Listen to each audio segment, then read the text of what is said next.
Ce vendredi 23 janvier, Alex Honnold, grimpeur américain, va réaliser l'ascension de la tour Taipei 101 située dans la capitale taïwanaise.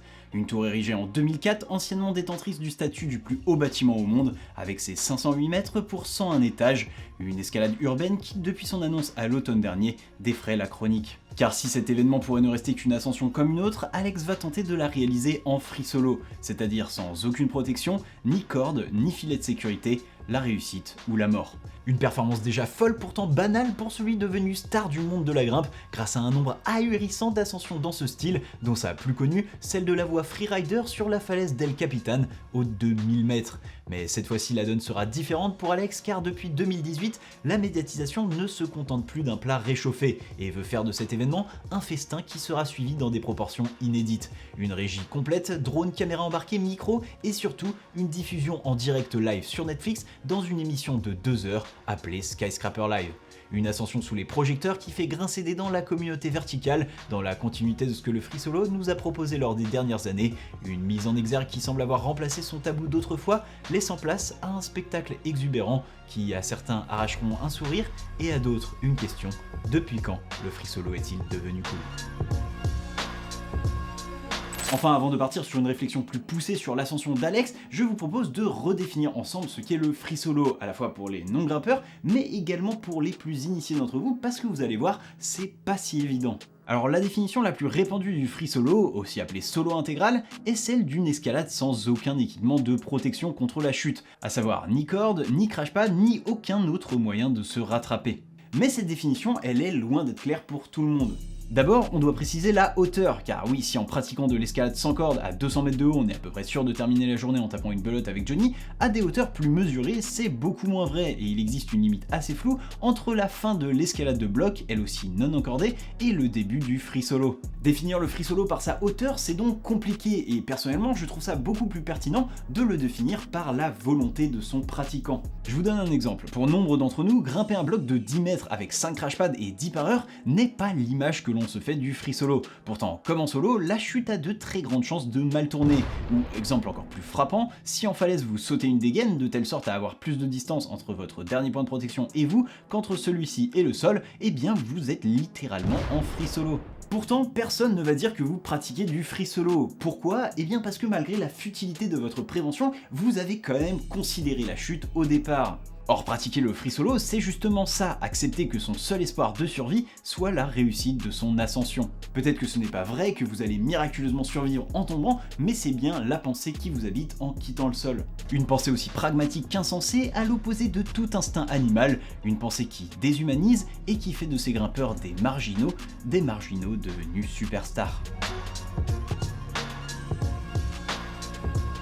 La première image qui nous vient lorsqu'on se remémore le free solo historique, c'est celle d'hommes et de femmes discrets, découlant directement de la figure de l'alpiniste, cet ermite solitaire qui ne cherche que le sentiment d'accomplissement personnel, sans nul besoin de le raconter. Et ce mythe, eh bien, il a clairement existé. Déjà, il faut se rappeler que durant les débuts de l'escalade libre, les grimpeurs sont héritiers d'une époque où le matériel n'était pas un titulaire indiscutable. De nombreuses voies étaient équipées à l'économie et la chute n'était donc pas très enviable sur une grande partie des tracés. Alors ça change dans les années 70 où les cordes en nylon et les baudriers se popularisent grandement, mais dans les esprits, eh bien le risque reste inhérent à la pratique. En Europe, les Britanniques avec leur philosophie de l'escalade traditionnelle étaient particulièrement adeptes de free solo. On citera par exemple Ron Fawcett, meilleur grimpeur anglais des années 70, qui était décrit comme si timide qu'il préférait grimper seul plutôt que d'avoir une conversation avec un étranger. Ah, la timidité. Et d'ailleurs, son successeur des années 80, Jerry Moffat, était un peu du même genre, déclarant dans son livre Revelation avoir régulièrement pratiqué le free solo, faute de partenaires disponibles pour l'assurer. Bah ouais, mais en même temps, à l'époque, les pans d'escalade ça existe quasiment pas, le bloc c'est pas compétitif du tout, et la première télécommande n'arrive qu'en 1971, alors quitte à se lever son canapé pour changer de chaîne, autant aller faire un free solo. Enfin, dans le reste de l'Europe, d'autres grands noms de la grimpe s'y adonnent régulièrement, comme l'allemand Wolfgang Gülich avec sa mythique photo de son free solo sur Separated Reality dans le Yosemite, mais aussi Antoine Le Ménestrel qui, en 1985, réalise le free solo de la voie Revelation, 8A+, à l'époque et 8B aujourd'hui. 8B, je veux dire, à l'époque, la cotation maximale atteinte encordée, c'est 8B+. Imaginez, c'est comme si aujourd'hui, quelqu'un allait sur Bibliographie 9B+, pour la faire en solo, je veux dire, c'est un peu dingue quand même.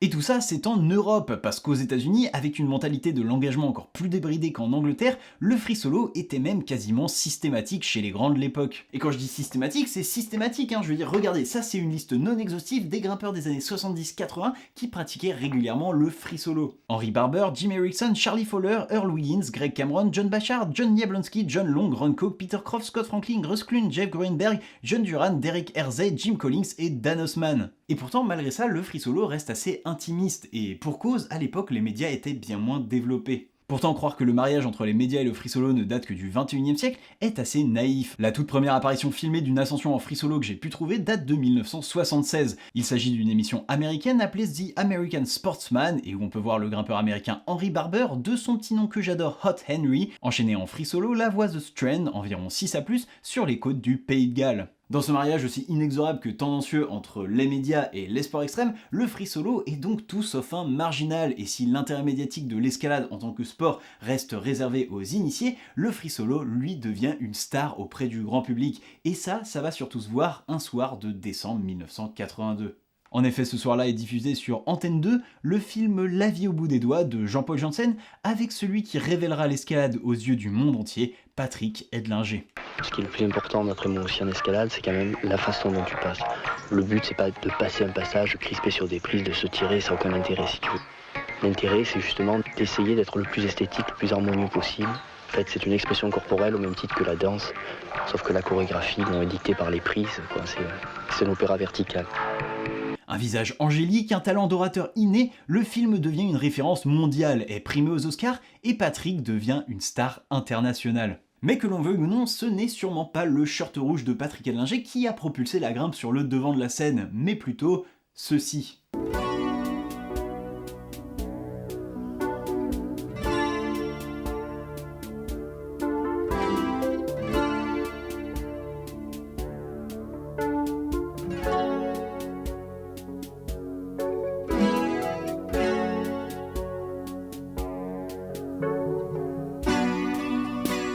Alors bien sûr, le charisme de Patrick Edlinger n'y est pas pour rien dans la profondeur et la célébrité du film, ceci étant, j'ai du mal à croire que sans cette séquence de 15 minutes de free solo à la fin du film, eh bien l'effet eût été aussi puissant. Car l'une des plus vieilles stratégies de la télévision, c'est ça, mettre en avant des personnalités complètement exagérées, grotesques, extrêmes ou simplement fantastiques, et si on aurait bien du mal à côtoyer les fous, il faut avouer que l'humain adore s'en divertir. Que ce soit pour s'en moquer ou pour les glorifier, l'écran adore les marginaux, le free solo lui sert tout ça sur un plateau, et en plus avec de belles images. D'ailleurs, à cette époque, outre Patrick Edlinger, on citera également Catherine Destivelle, figure iconique de l'escalade française, et avant de devenir mondialement connue pour ses ascensions alpines en solo, elle était aussi une grande adepte du free solo sur rocher. On retrouvera notamment ses ascensions captées par le réalisateur Pierre-Antoine Hirose au travers de 2 films, Ballade à Devil's Tower en 1992, où Catherine réalise le solo intégral de Supercrack, 6B dans l'Indian Creek, mais aussi un second film beaucoup plus original, avec CO en 1987, où Catherine se promène en free solo sur les falaises du Mali. Bon, maintenant je vais te jouer ma trompette pour vous. Allons-y.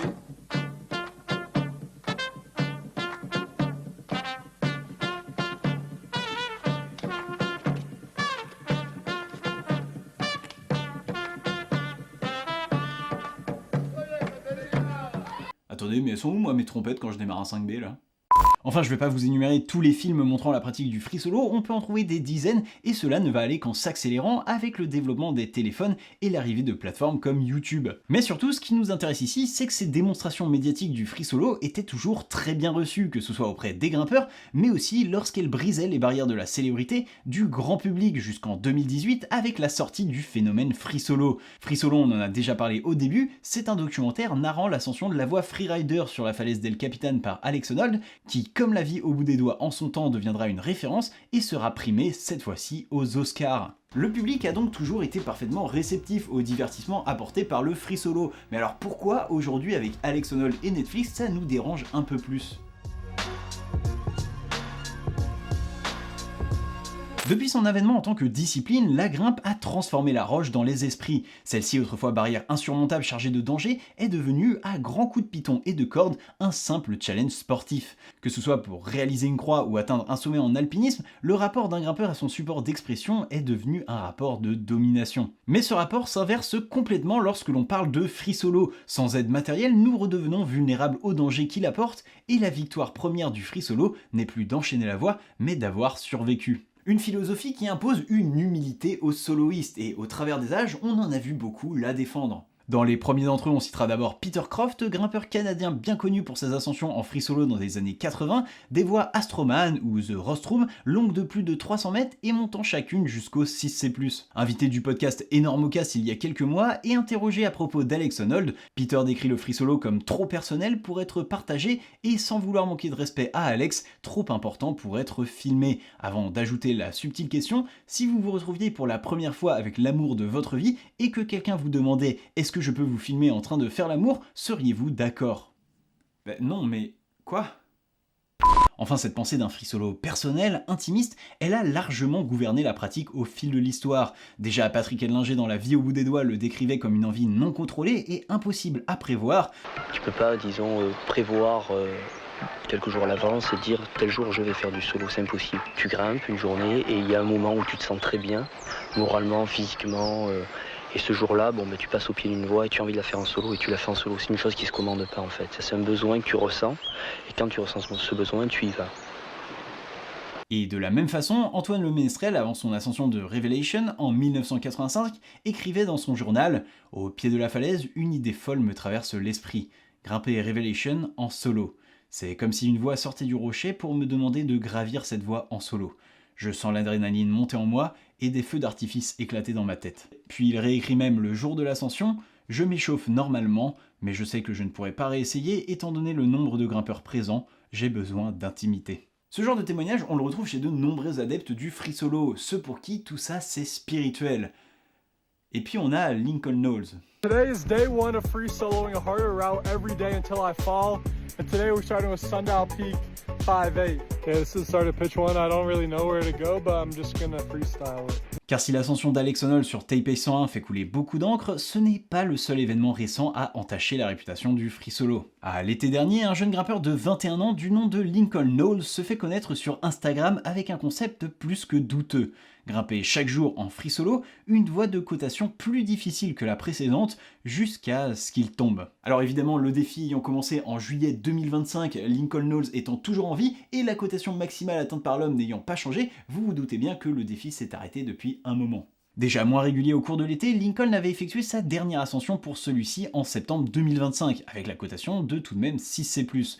Mais malgré cet arrêt, l'effet escompté était déjà atteint. En quelques semaines, Lincoln déchaîne les passions, reçoit des milliers de commentaires aussi insultants qu'encourageants, des articles sont écrits sur lui, les forums d'escalade en parlent partout, et avec la loi du buzz, il atteint les 100 000 abonnés sur Instagram. Provocateur, il se moque ouvertement des règles et de l'autorité, se montre régulièrement en train de fumer ou boire des bières en grimpant, et publie même des fake news, non pas pour se mettre en valeur, mais pour déclencher des commentaires haineux. Sur les réseaux sociaux, on appelle ça troller, et déjà si ce genre de comportement n'est pas génial sur des sujets assez futiles, quand on parle de la mort, il est même dangereux. D'un autre côté, le Bad Boys comme le joue Lincoln, c'est loin d'être un personnage nouveau de l'escalade américaine. Pour les plus jeunes d'entre nous, on pensera bien sûr à Daniel Woods, jamais frileux pour lever un major sur une photo, mais à une époque, on parlait plutôt de John Bashar. John Bashar, c'est l'une des légendes de la grimpe américaine. Membre du groupe des Stone Masters qui ont défini le Yosemite des années 70-80, il est aussi, avant l'arrivée d'Alex Honnold, le visage du free solo du continent, en plus de faire également partie de ces bad boys. Outre sa consommation non dissimulée de marijuana, son arrogance agaçait d'ailleurs régulièrement les autres grimpeurs, comme lorsqu'il accrochait un jour une affiche au camphor du Yosemite défiant quiconque de le suivre pendant une journée pour la somme de 10 000 $, une offre à laquelle personne ne répondit jamais. Enfin malgré ça, une petite poignée de grimpeurs traînaient avec lui, dont un certain John Long. John Long, c'est l'une des grandes figures américaines de l'époque, mais aussi le mentor de Bashar, celui qui lui a appris le free solo, et pourtant c'est aussi avec Bashar qu'il va se rendre compte de son erreur. Lors d'une journée en sa compagnie, celui-ci propose d'aller grimper en solo. Long accepte, mais lors du dernier crux de la voie, il oublie la séquence de mouvement et se retrouve en difficulté. Il réalise alors son erreur et même s'il survit, reste marqué à jamais. Pour raconter cette histoire, il écrit un conte nommé The Only Blasphemy, dans lequel il tient ces quelques mots. I'm stuck, terrified, my whole life focused down to a single move. Shamefully, I understand the only blasphemy. To willfully jeopardize my own life, which I have done, and it sickens me. Then everything slows, as though preservation instincts have kicked my mind into hypergear. In a heartbeat, I realize my desire to live, not die. But my regrets cannot alter my situation. Arms shot, legs wobbling, head on fire. Then fear burns itself up, leaving me hollow and mortified. To concede, to quit, would be easy. The little voice calmly says, at least go out trying. Car mettre sa vie en danger, c'est ça, un blasphème qui peut vous être fatal. Pourtant, cette arrogance vis-à-vis de la mort n'est pas non plus ce qui semble rendre le free solo désolant. Malgré son caractère irritant, John Bashar était et reste un grimpeur admiré de toute la communauté. D'ailleurs, Alex Honnold lui-même ne se vante jamais quant à ses ascensions. Alors on peut lui imputer un détachement total, parfois même un peu glaçant quand il parle de ses ascensions, mais jamais dans la provocation ni le m'as-tu vu, et a même déclaré en interview à propos de Lincoln Knowles qu'il détestait tout ce qu'apporte ce type d'influenceur. Mais quand même, depuis quelques années, l'image d'Alex a pas mal changé auprès de la communauté. Dans un premier temps décrit comme un marginal dans le film Free Solo, Alex s'est petit à petit détaché de cette image. Extrêmement à l'aise en interview, animateur de son propre podcast Climbing Gold et partageant quasiment chacun de ses free solos en vidéo ou à minima en post Instagram, Alex a laissé cette dimension intimiste du free solo loin derrière lui. Et déjà, planifier un free solo et le retransmettre en direct est une forme de vanité. Et en même temps, je vais pas vous mentir, je suis assez serein quant à la survie d'Alex sur l'ascension de Taipei 101. Et c'est peut-être justement ça le problème.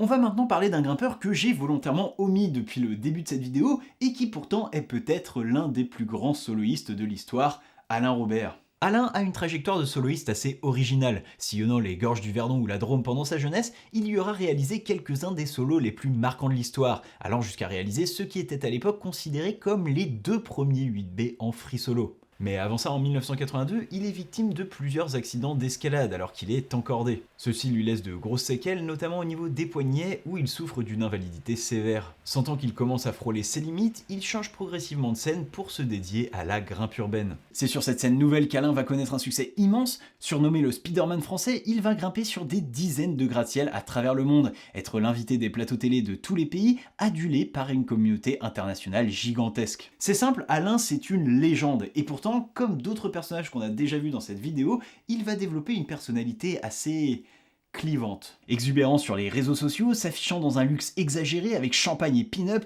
avec un style tout en Santiago et peau de croco, et toujours à rappeler ses exploits sur rocher comme pour rattraper la reconnaissance qu'il n'a jamais connue. Dire qu'Alain divise est un euphémisme, et si auprès du grand public il a toujours été présenté comme un surhomme, le milieu de l'escalade, lui, n'a jamais vraiment retenu ses ascensions urbaines. Et tout ça, eh bien c'est sûrement parce que grimper un building, c'est pas si dur.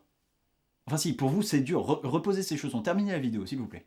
Pour beaucoup de grimpeurs professionnels, les free solos les plus difficiles ne sont pas forcément ceux dont la cotation est la plus élevée, mais bien les plus aléatoires. L'aléatoire, c'est la véritable menace d'un free solo, des mouvements qui, même répétés des centaines de fois, peuvent vous mener à la chute. En escalade encordée, c'est pas si grave que ça, on sait que le mouvement est pas si difficile et que 95% de chances de réussir, eh bien c'est déjà excellent. Mais en free solo, ne pas pouvoir réduire le risque à 0, eh bien c'est terrifiant.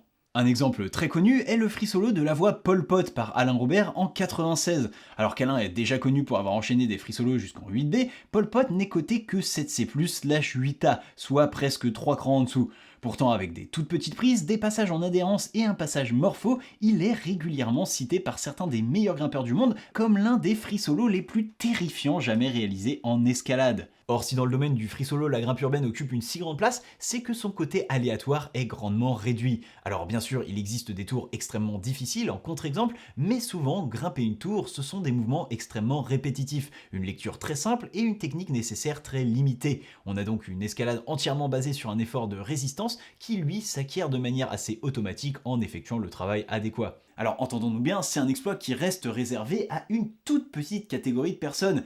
Mais pourtant, c'est quand même à des années-lumière de ce qui se fait sur rocher. Taipei 101 n'échappe pas à cette règle. Du haut de ses 508 mètres, elle se décompose en fait en plusieurs parties. Une première légèrement positive sous forme de marche d'approche, puis 8 sections nommées bamboo boxes, soit boîte à bambou en français, mesurant chacune 30 mètres. Celles-ci sont légèrement déversantes d'environ 10 degrés, ce qui rend l'effort plus physique, mais en contrepartie, entre chaque boîte, Alex dispose d'une terrasse pour se reposer. Ensuite, il restera encore quelques étages à gravir sur le même schéma, avant la seule inconnue, la pointe de la tour qui serait complètement dépourvue de prise et donc ingrimpable. D'ailleurs, Taipei avait déjà été grimpé encordé par Alain Robert qui avait réussi à recevoir les autorisations pour cela. Celui-ci l'avait alors noté entre 5,5 et 6 sur 10 sur sa propre échelle de difficulté. Et quand on sait grâce à d'autres de ses ascensions qu'Alain compare un 9 à un 7C+, sur falaise, on peut spéculer que la difficulté de Taipei 101 se situe dans la fin du 6e degré. Et encore, puisque à l'époque, le jour où Alain l'a grimpé, il pleuvait des cordes et il sortait tout juste d'une opération au coude qui lui permettait pas d'avoir toutes ces sensations.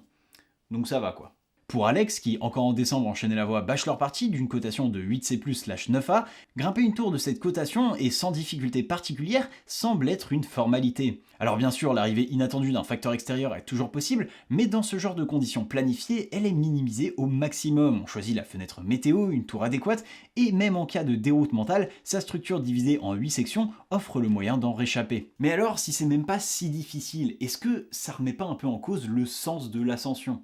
Eh bien, interviewé par Tudum, le média de Netflix, Alex décrit ses motivations. Pourquoi pas Taipei 101 parce que c'est exceptionnel et que c'est un bâtiment incroyable, c'est possible ce que beaucoup de gratte-ciel ne sont pas, et c'est taillé uniquement pour l'escalade. Avant d'enchaîner un peu plus loin dans l'interview, dans ce cas, je veux me sentir bien pendant que je le sens. Je suis très confiant que je peux le faire, ce qui est la raison pour laquelle je le fais, mais je veux passer un bon moment, je veux sourire et profiter, je veux avoir une bonne expérience. Des raisons purement personnelles. En 2012, le parachutiste autrichien Felix Baumgartner avait réalisé une performance sans précédent, sauter depuis une altitude proche de 40 000 mètres en chute libre et tout ça retransmis en direct. Et ici, Félix était devenu le premier homme à franchir le mur du son. Comme en free solo sur rocher, ici le principal protagoniste joue le rôle d'un héros, quelqu'un qui va transcender les limites humaines, chercher à savoir si c'est possible, et ça, eh bien, ça fait rêver. Grimper Taipei 101, non seulement on sait que c'est possible, mais en plus, en tant que grimpeur, on sait que ça ne représente rien pour Alex, si ce n'est une jolie escalade. Et encore, est-ce que c'est vraiment de l'escalade ?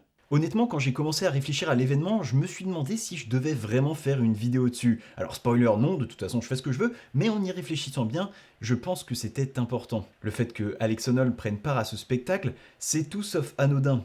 On vient de le voir ensemble, dans l'histoire, le free solo a pris des dimensions bien différentes. Tantôt discret, tantôt exubérant, repoussant les limites humaines ou assouvissant une soif d'expression personnelle.